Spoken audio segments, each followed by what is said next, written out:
गण गणपते नमः। नमस्कार दोस्तों, स्वागत है आपका अपने चैनल हिंदू पार्ट टीवी पर। दोस्तों, संकष्टी गणेश चतुर्थी व्रत प्रत्येक मास के कृष्ण पक्ष की चतुर्थी को किया जाता है। ज्येष्ठ मास के कृष्ण पक्ष की चतुर्थी को किया जाने वाला व्रत ज्येष्ठ संकष्टी गणेश चतुर्थी व्रत कहलाता है। भविष्य पुराण में कहा गया है कि जब मन संकटों से घिरा महसूस हो तो गणेश चतुर्थी का व्रत करे। इसके करने से कष्ट दूर होते हैं और धर्म, अर्थ, मोक्ष, विद्या, धन व आरोग्य की प्राप्ति होती है। आइए जानते हैं ज्येष्ठ मास गणेश चतुर्थी की व्रत कथा के बारे में। वीडियो को शुरू करने से पहले वीडियो को लाइक करें और चैनल को सब्सक्राइब करें। दयादेव नामक ब्राह्मण की कथा। पार्वती जी ने पूछा, हे पुत्र, ज्येष्ठ मास की चतुर्थी का किस प्रकार पूजन करना चाहिए? इस महीने के गणेश जी का क्या नाम है? भोजन के रूप में कौन सा पदार्थ ग्रहण करना चाहिए? इसकी विधि का आप संक्षेप में वर्णन कीजिए। गणेश जी ने कहा, हे माता, ज्येष्ठ कृष्ण चतुर्थी सौभाग्य एवं पति प्रदायिनी है। इस दिन आपको रथा नामक गणेश जी की पूजा भक्ति पूर्वक करनी चाहिए। इस दिन घी निर्मित भोज्य पदार्थ अर्थात हलवा, लड्डू, पूड़ी आदि बनाकर गणेश जी को अर्पित करें। ब्राह्मण भोजन के पश्चात स्वयं भोजन करे। हे पार्वती माता, इससे संबंधित मैं पूर्वकालीन इतिहास का वर्णन कर रहा हूँ। गणेश पूजन और व्रत की विधि जो पुराण में वर्णित है उसे सुनिए। सतयुग में सोयग करने वाले एक पृथु नामक राजा हुए। उनके राज्य अंतर्गत दयादेव नामक एक ब्राह्मण रहते थे। वेदों में निष्पात उनके 4 पुत्र थे। पिता ने अपने पुत्रों का विवाह गृह सूत्र के वैदिक विधान से कर दिया। उन 4 बहुओं में बड़ी बहू अपनी सास से कहने लगी, हे सासू जी, मैं बचपन से ही संकट नाशक गणेश चतुर्थी का व्रत करती आई हूँ। मैंने पिता के घर में भी इस शुभदायक व्रत को किया है। अतः हे कल्याणी, आप मुझे यहाँ व्रत अनुष्ठान करने की अनुमति प्रदान करें। पुत्रवती की बात सुनकर उसके ससुर ने कहा, हे बहू, तुम सभी बहुओं में श्रेष्ठ और बड़ी हो। तुम्हें किसी प्रकार का कष्ट नहीं है और न तुम भिक्षुणी हो। ऐसी स्थिति में तुम किस लिए व्रत करना चाहती हो? हे सौभाग्यवती, अभी तुम्हारा समय उपभोग करने का है। ये गणेश जी कौन है? फिर तुम्हें करना ही क्या है? कुछ समय पश्चात बड़ी बहू गर्भिणी हो गई। 10 माह बाद उसने सुंदर बालक का प्रसव किया।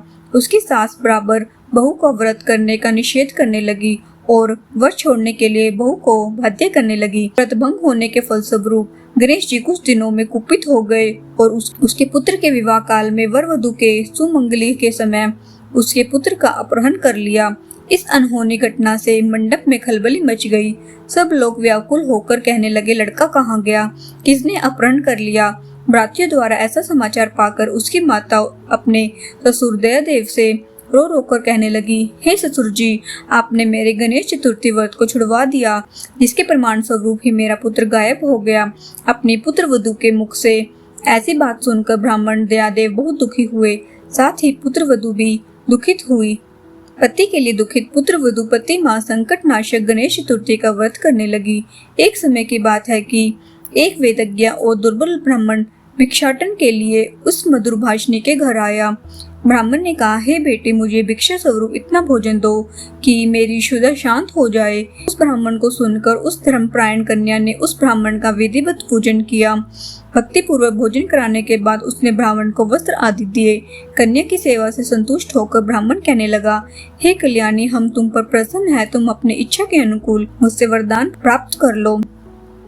मैं ब्राह्मण वेशधारी गणेश हूँ और तुम्हारी प्रीति के कारण आया हूँ। ब्राह्मण की बात सुन कन्या हाथ जोड़कर निवेदन करने लगी, हे विघ्नेश्वर, यदि आप मुझ पर प्रसन्न हैं तो मुझे मेरे पति के दर्शन करा दीजिए। कन्या की बात सुनकर गणेश जी ने उससे कहा, हे सुंदर विचार वाली, जो तुम चाहती हो वही होगा। तुम्हारा पति शीघ्र ही आवेगा। कन्या को ऐसा वरदान देकर गणेश जी वहाँ से अंतर्ध्यान हो गए। उसी समय की बात है कि सोम शर्मा नामक ब्राह्मण एक वन में से उस दिव्य बालक को नगर में लाए। अपने पुत्र को देखकर दयादेव नामक ब्राह्मण बहुत प्रसन्न हुए। बालक की माता के हर्ष की तो सीमा न रही, साथ ही संपूर्ण नगरवासी भी प्रमुदित हुई।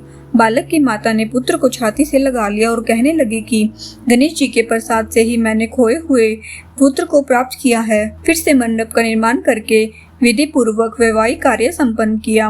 वह भाग्यशाली कन्या अपने पति को पाकर धन्य हो उठी। ज्येष्ठ मास की कृष्ण पक्षी चतुर्थी मनुष्य के मनोरथ को पूर्ण करती है। हे देवी, पूर्व कथित रीति से भक्ति पूर्वक जो व्यक्ति इस व्रत एवं पूजन को करेंगे उसकी संपूर्ण इच्छाएं पूर्ण होगी। ज्येष्ठ मास गणेश चतुर्थी व्रत पूजन विधि। ज्येष्ठ महीने के कृष्ण पक्ष चतुर्थी को आंखों रथा गणेश जी के स्वरूप की पूजा करने का विधान है। प्रातःकाल उठकर स्नान कर गणेश जी के सामने दोनों हाथ जोड़कर मन ही मन इस व्रत का संकल्प करें। संकल्प के बाद पूरे दिन गणेश जी के भजन और ध्यान में लगे रहे। शाम को स्नान कर स्वच्छ वस्त्र धारण कर विधि पूर्वक धूप, दीप, अक्षत, चंदन, सिंदूर, नैवेद्य से गणेश जी का पूजन करें। नैवेद्य के रूप में घी में बने हलवा, लड्डू, पूड़ी इत्यादि का भोग लगावे। पूजन के बाद चंद्रमा निकलने पर पूजन कर अर्घ्य अर्पित करें। ज्येष्ठ कृष्ण पक्ष चतुर्थी व्रत कथा सुने और सुनाए। ब्राह्मणों को अपने सामर्थ्यानुसार दान करें। इसके बाद प्रसाद को सभी में बांटकर स्वयं भी ग्रहण करें। इस व्रत के करने से सौभाग्य एवं पति की प्राप्ति होती है। इस व्रत के प्रभाव से शत्रुओं का विनाश होता है और सभी प्रकार के मनोरथ सिद्ध होते हैं। बोलो गणेश महाराज की जय।